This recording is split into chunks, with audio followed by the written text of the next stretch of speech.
Zašto mravi ne spavaju?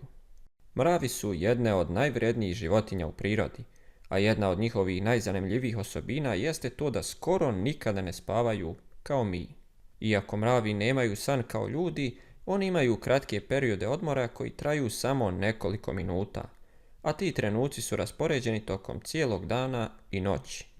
Ovi kratki odmori im omogućavaju da budu stalno aktivni, radeći zajedno kao tim bez prestanka. Zahvaljujući tome, kolonije mrava funkcionišu kao dobro uigrana mašina.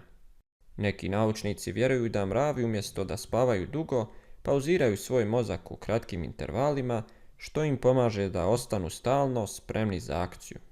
Osim toga, mravi komuniciraju putem hemikalija i dodira, pa čak i dok odmaraju, dio kolonije ostaje aktivan.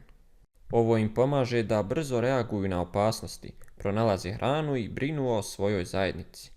Dakle, iako ne spavaju kao mi, mravi su dokaz da i sa malim pauzama možeš postići velike stvari.